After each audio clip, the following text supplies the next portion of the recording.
Pulsar پہ بیٹھنے والا آدمی ایٹی چلانے والے کا مذاق اڑاتا ہے، کار میں بیٹھا ہوا سائیکل والے کو سلام کرنے میں شرماتا ہے۔ کتنا ہلکا ہو گیا انسان، چھوٹی چھوٹی چیز پر بہت زیادہ کرتا ہے۔ اور وہ اتنے بڑے بزرگ تھے، جب حج کے لیے نکلے ہیں تو ہزاروں کی تعداد میں ان کے شاگرد تھے، ان کے پاس پڑھنے آتے تھے۔ انہوں نے اپنے شاگردوں سے کہا دیکھو ہم اللہ کے توکل پہ نکلیں گے اور ایسے فقیرانہ اور تصوفانہ انداز میں ہم سفر کریں گے کہ ہم ساتھ میں کوئی توشہ بھی نہیں لیں گے، متوکلین کے انداز میں نکلیں گے، ہم اہل توکل کے انداز میں، کوئی توشہ ساتھ میں نہیں ہوگا۔ اب استاد نے کہہ دیا تو شاگرد مان لیے، سب ان کے پیچھے پیچھے چل پڑے۔ جب ان کے پیچھے پیچھے چل پڑے، بہت دور تک دھوپ میں سفر کیا، چلچلاتی بھی دھوپ میں سب جھلس گئے، پانی کی پیاس تھی، تڑپ گئے، پانی پانی العطش العطش۔ اور شاگردوں نے کہا استاد آپ تو بڑے متقی ہیں، دھوپ آپ کو اتنا نہیں ستاتی، لیکن ہم تو جھلس گئے، اب ایک کام کرتے ہیں، اس دھوپ میں ہم کسی سائے میں رک جاتے ہیں، کسی سائے میں قیام کرتے ہیں، پھر جب تھوڑا سا آرام ملے گا جسم کو تو ہم پھر اپنا سفر آگے بڑھائیں گے۔ اللہ کی خفیہ تدبیر، میرے رب کی خفیہ تدبیر، اس کی آزمائش کی انداز، اللہ ہم سب کی حفاظت کرے۔ ایک گرجا کے نیچے سارے شاگرد رک گئے، جیسے گرجا کے نیچے وہ رکے، ٹھنڈی ٹھنڈی چھاؤں ان کو ملی، پیاس بھول گئے، جیسے نیچے لیٹے آنکھ لگ گئی، خواب خرگوش میں ڈوب گئے۔ استاد کو پانی کا خیال تھا کہ میں اپنے شاگردوں کے لیے پانی کا انتظام کروں۔ استاد کو خیال آیا کہ کہیں سے پانی لے آؤں۔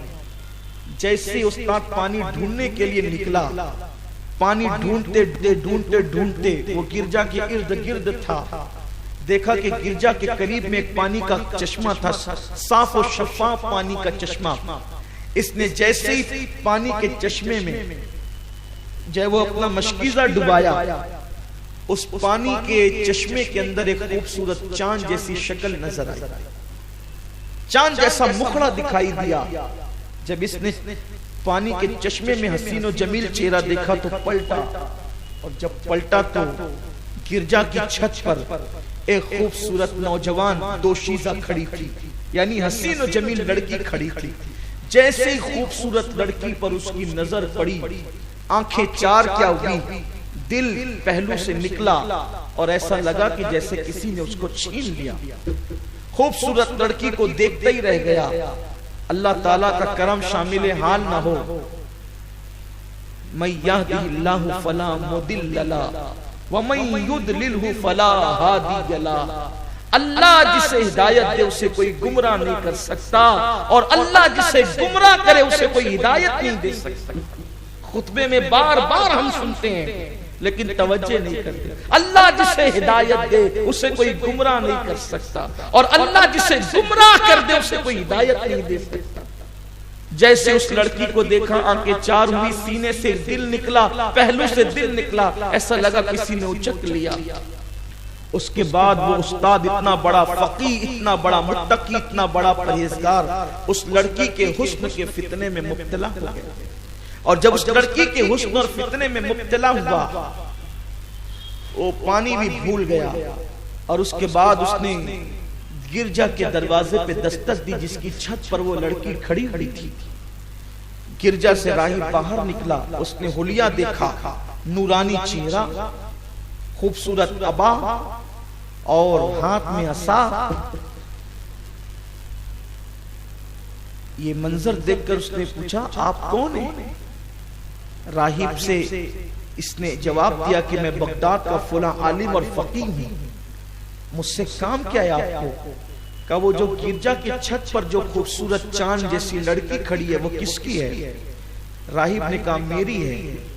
اس نے صاف سیدھے لفظوں میں ایک حلال سی بات کی، اچھی سی بات کی کہ لڑکی تیری بڑی حسین و جمیل ہے، کیا اس کے ساتھ میری شادی ہو سکتی ہے، نکاح ہو سکتا ہے؟ اس نے کہا عیسائی ہیں ہم، مسلمان ہیں آپ، یہ کیسے ہوگا؟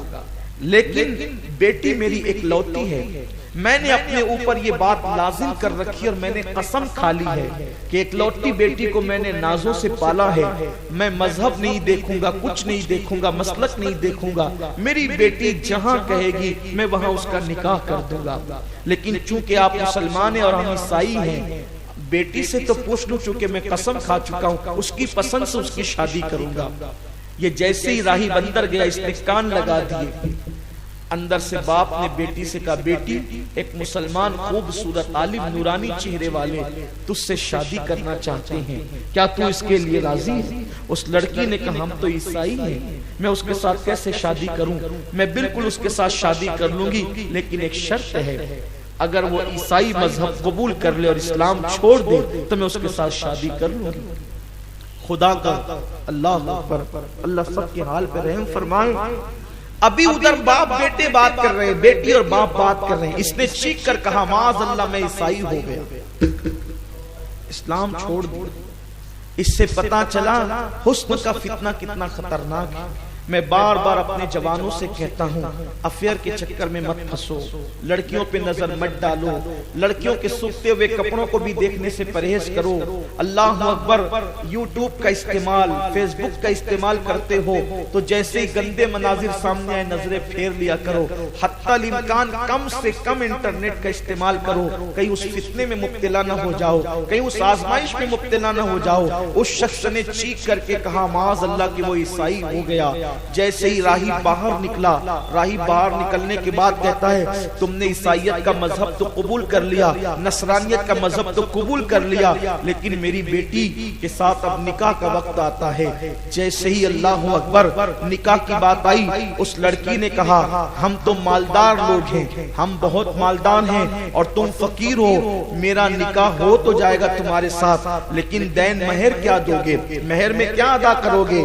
تو اس نے کہا، میرے پاس تو ابھی فی الحال کچھ بھی نہیں ہے۔ اس وقت اس لڑکی نے کہا، اب نکاح نہیں ہوگا، نکاح سے پہلے بطور مہر پہلے تم کو 1 سال تک کے ہمارے سور چرانے ہوں گے، خنزیر چرانے ہوں گے، اس کے بعد جو ہے تمہارے ساتھ نکاح ہوگا۔